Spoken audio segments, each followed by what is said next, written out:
Uma jovem camponesa cheia de fé, coragem e obediência a Deus mudou o destino de uma nação. Essa é a história de Santa Joana d'Arc, a heroína da França e mártir da Igreja Católica. Prepare-se para conhecer uma das figuras mais extraordinárias da história católica neste vídeo.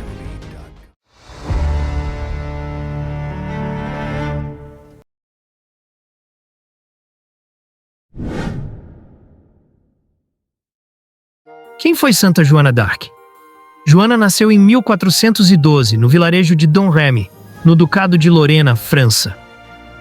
Filha de camponeses, cresceu numa vida simples, ocupando-se de afazeres domésticos e pastoreando ovelhas. Desde a infância, ela demonstrava uma fé singular. Sentia-se atraída à contemplação. Gostava de subir a lugares elevados para contemplar a natureza. Gostava muito de participar das celebrações na igreja e teve grande interesse em aprender o catecismo e a doutrina católica. Aos 13 anos, Joana começou a ouvir uma voz que lhe orientava no caminho de Deus.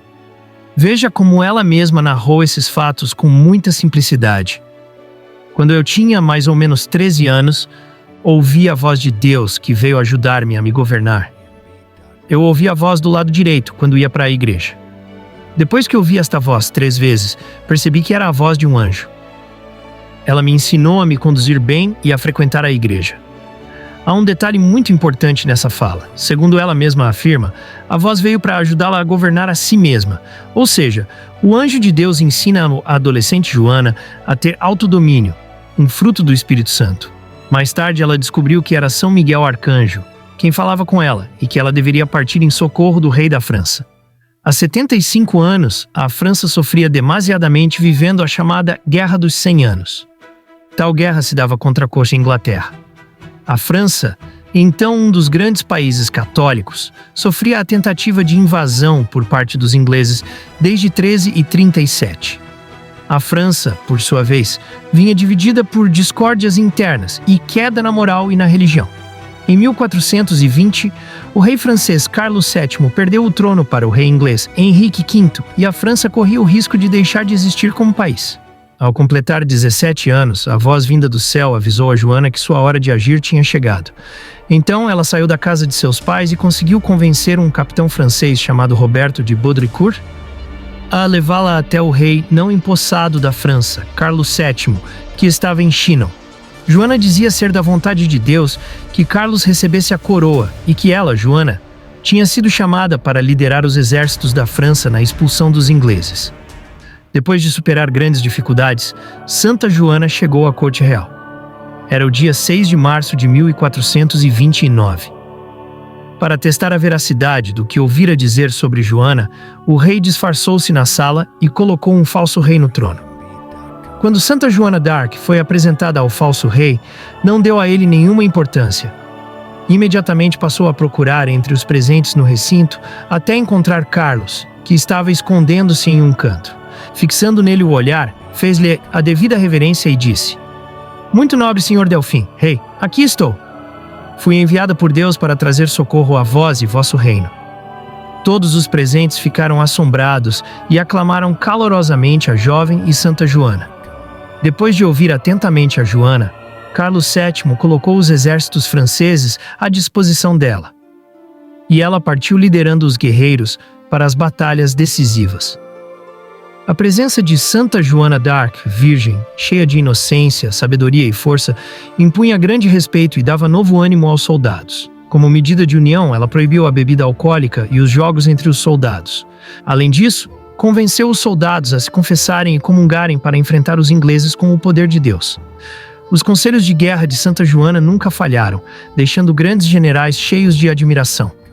Sob sua liderança, os exércitos franceses acumularam vitórias importantíssimas. Em meio às batalhas, ela sempre portava um estandarte com a imagem de Cristo e os nomes Jesus e Maria. Graças a Santa Joana d'Arc, o ideal de unificação renasceu na França, bem como a esperança de reconquistar o que tinha sido perdido para os ingleses. Por isso, o povo não se cansava de manifestar gratidão e apoio a Santa Joana d'Arc. Graças à liderança de Santa Joana d'Arc, Carlos foi coroado em 17 de julho de 1429. Ela estava lá, a seu lado, portando seu estandarte. Embora alguns territórios estivessem ainda sob o domínio inglês, o reino da França tinha sido restaurado graças a Santa Joana d'Arc. Carlos VII, sentindo-se firme e poderoso no trono, esqueceu-se da gratidão que devia a Santa Joana d'Arc e abandonou-a. Ela, por sua vez, continuou a luta, por amor a seu país e para ver seu povo livre dos sofrimentos impostos pelos ingleses. Assim, na tentativa de salvar a cidade de Compiègne da mão dos ingleses, ela acabou presa e levada a um falso tribunal de inquisição, chefiado por um bispo corrupto, que recebera grande soma para condenar a santa.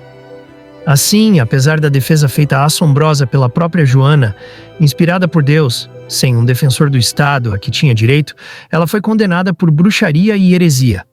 Assim, Santa Joana d'Arc recebeu a pena de ser queimada em praça pública.